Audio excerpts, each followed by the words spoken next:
How did you know what area of law you wanted to practice in, and what did you do to get into that arena? I was the first person in my family to go to law school. I actually got my bachelor's in English literature and a master's in fine arts in creative writing. I had no plans to go to law school. It was never something that I really wanted to do. When I graduated with my MFA, I decided that I wanted to teach at a university. I wanted to teach English, and I was not getting a job. The job market was terrible. So I went to law school. In my first year of law school, I thought I had made a horrible mistake, but I was in too much debt.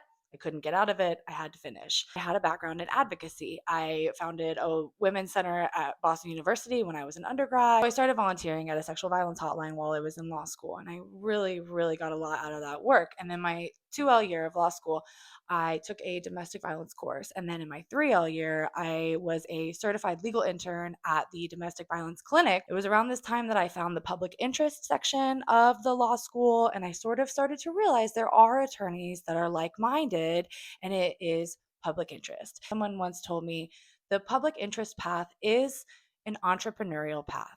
You have to carve your own way. It is not laid out for you like it is with big law. I started interning at local legal aid nonprofit organizations. All of my internships, all of my kind of practical experience throughout law school was focused on public interest work. And I took all these classes that made it very clear that I had a commitment to public interest work and that I was in it for that work.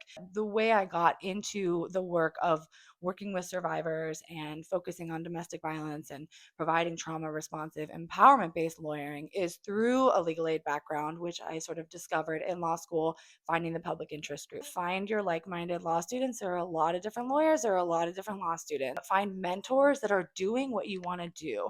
And if you don't know what you want to do, try a bunch of stuff and see what feels right to you. And think about your goals. What kind of lawyer do you want to be? I never thought I'd like going to court, and now I go to trial all the time. I really enjoy it, and I find that I'm pretty good at it. So you just never know until you try. And so I would recommend just trying as much as you can and seeing what feels right and trusting your gut and not listening to other people. Law school tends to kind of be a situation where you're encouraged to just do what everyone else is doing and you're graded on a curve. So you're always compared to each other, but resist the urge and the temptation to compare yourself to other people and just keep your eye on your prize, follow the path to your goals, and figure out what you want to do. Good luck.